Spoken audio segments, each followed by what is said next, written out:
हरिओम प्रिय दर्शकों, यदि आपकी सिंह राशि या सिंह लग्न है तो इस वीडियो को बहुत ध्यान से देखिएगा, समझिएगा। इस वीडियो में हम समझने वाले हैं कि ये जो समय आने वाला है, लगभग 2.25 दिन का समय है, 9 तारीख, 10 तारीख और 11 तारीख। तो ये समय आपके लिए कैसा रहेगा? ये जो गज केसरी योग बनने जा रहा है, इसका परिणाम आपको क्या मिलने वाला है? गज केसरी योग बड़े राजयोगों में से एक राजयोग है, जो कि बड़े ही श्रेष्ठ फल देने वाला होता है। परंतु आपको क्या फल मिलेगा, क्या नहीं, क्योंकि हर एक योग हर एक राशि के लिए, हर एक व्यक्ति के लिए अलग अलग प्रभाव देता है।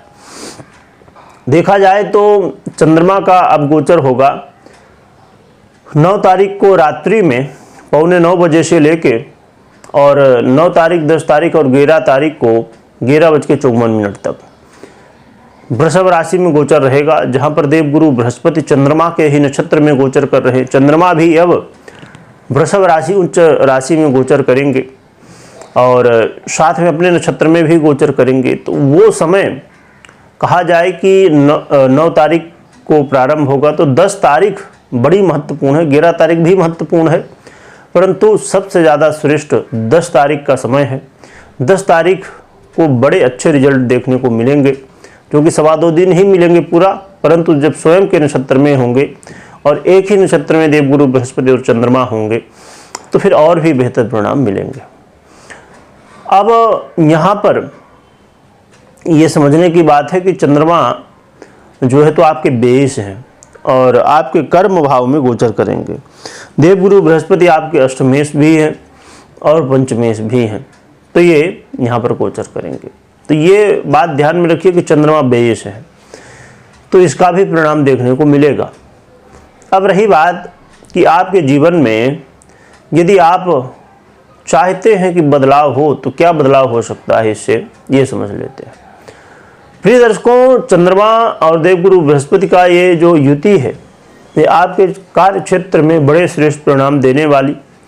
आपके कार्य क्षेत्र में यदि आप, या तो 2 स्थिति होगी, या तो आप अभी जॉब कर ही नहीं रहे हैं, या तो आप जॉब कर रहे हैं। तो यदि आप जॉब नहीं कर रहे हैं तो ये आपके लिए मौका होगा, जिससे आप इंटरव्यू दे सकते हैं, अप्लाई कर सकते हैं। और ख़ासकर जो लोग जॉब पहले से कर रहे हैं, उनके लिए और भी ज़्यादा ये प्रभावी होगा। आपको आपके करियर में यदि कोई भी समस्याएं थी, क्योंकि कई बार बहुत ज़्यादा काम का प्रेशर हो जाए, या कोई हमारे साथ जो लोग काम कर रहे हैं उनसे कोई अनबन की स्थिति बन जाए, या किसी भी तरह बॉस के साथ मतभेद की स्थिति बन जाए किसी भी तरह, तो ये समस्याएं थोड़ी देखने को मिलती हैं। ऐसी कोई भी समस्याएं थी तो वो दूर होंगी, कार्य क्षेत्र में लाभ होता हुआ दिखाई देगा। एक बात यहाँ पर मैं शेयर करना चाहूँगा, जो कि ये ज्योतिष से हटके है, परंतु ये समझना बहुत ज़रूरी है, जिससे आप इस विषय को बहुत अच्छे से समझ पाएंगे। मैं कल ही जो है, और कई बार आपने भी देखा होगा, मैंने भी पहले भी देखा है कि अभी आज के समय में सोशल मीडिया का समय है, तो लोग जब लोगों की हेल्प करते हैं, है ना, किसी को कुछ दे रहे हैं या किसी भी तरह हेल्प कर रहे हैं, तो लोग वीडियो बना के डालते हैं, फ़ोटो खींचते हैं, डालते हैं। तो देखिए, जब एक बात क्योंकि आपके मन में ये आ सकती है कि चंद्रमा का परिवर्तन तो 2.25 दिन के लिए है, और मुख्य रूप से हमने समझा कि यदि 10 तारीख को और भी ज़्यादा श्रेष्ठ रहेगा, तो क्या एक दिन में क्या होने वाला? हमारे दिमाग में ये बातें आती हैं कि 2.25 दिन चंद्रमा तो गोचर करते हैं, तो इसमें क्या हो जाएगा भला?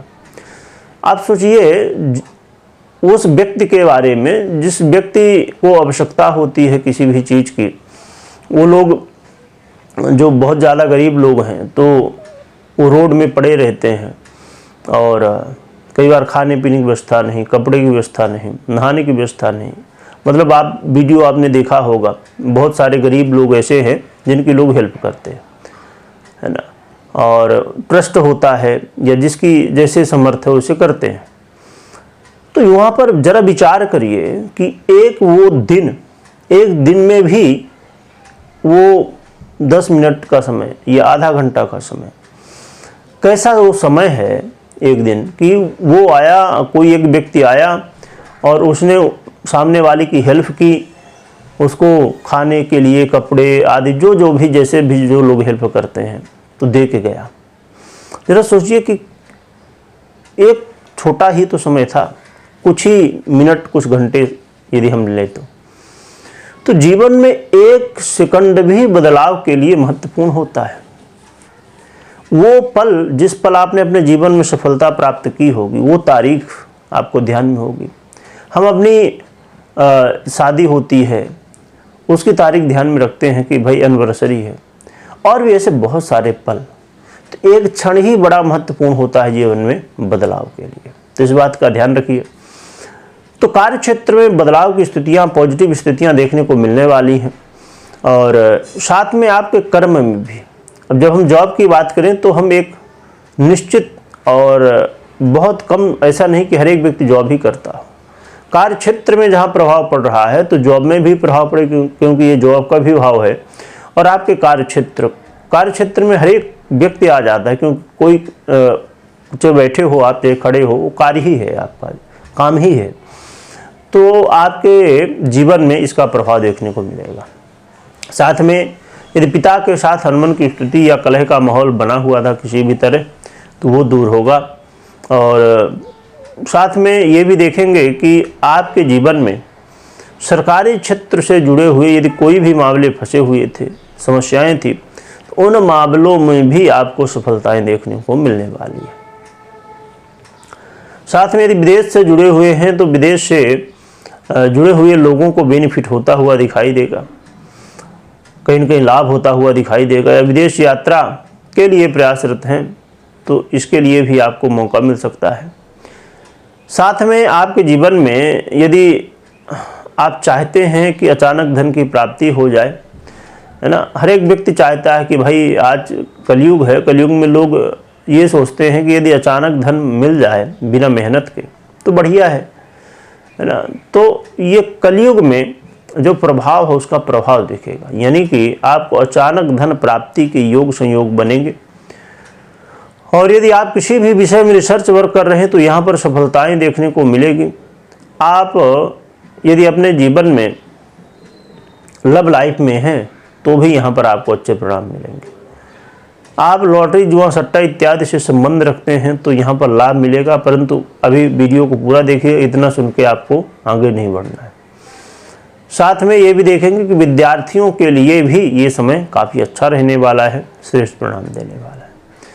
रही बात कि अभी हमने जो समझा कि हमें कैसे कैसे फल मिलेंगे, परंतु इसमें हमेशा इस बात का ध्यान रखिए, जो नए दर्शक हैं उनके लिए, जो पुराने दर्शक हो जानते हैं, मैं हमेशा कहा करता हूं कि बिना पर्सनल जन्म कुंडली का कोई भी निर्णय मत लीजिए।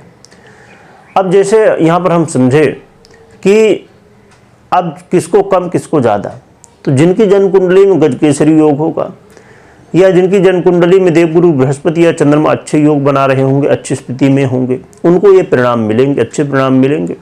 परंतु जिनके जन्म कुंडली में चंद्रमा, देवगुरु, बृहस्पति पीड़ित होंगे, यह कहा जाए कि जैसे कर्म भाव में ये योग बनेगा, वो भाव बहुत ज़्यादा पीड़ित हो जाए, तो ऐसी स्थिति में फिर हमें फल नहीं मिलता है, या तो बहुत कम मात्रा में मिलता है। तो फिर हमें क्या लगता है कि हमें फल ही नहीं मिल रहा। हम तो सुनते बहुत हैं कि ये हो जाएगा, वो हो जाएगा, पर हो नहीं रहा, उल्टा हो रहा है। अरे भाई, सब नुकसान हो रहा है। तो ये क्यों होता है? क्योंकि हो सकता है कि आपकी जन्म कुंडली में दशाएं आपको न सपोर्ट कर रही हों। चंद्रमा और देवगुरु बृहस्पति, जैसे चंद्रमा की बात की जाए, चंद्रमा पक्ष बल से कमजोर हो, ग्रहण योग में फंसे हों, कई सारी ऐसी स्थितियां हो सकती हैं जिससे पीड़ित हो सकते हैं। तो इन बातों का ध्यान रखिए। रही बात उपाय क्या करना चाहिए, तो उपाय के लिए एक तो आप नित्य प्रयास करिए कि अपनी दिनचर्या को बेहतर बना लीजिए, यानी समय से सोना, समय से उठना, और भगवान भोलेनाथ की आराधना करिए। कोशिश करिए यदि मंदिर में जाके आराधना करिए तो बहुत बढ़िया, मंदिर ना हो आसपास तो फिर घर में ही करिए, तो इससे आपका कल्याण होगा। कमेंट में ओम नमः शिवाय लिखिएगा, लिखने के साथ स्मरण करिएगा। वीडियो देखने के लिए बहुत बहुत धन्यवाद।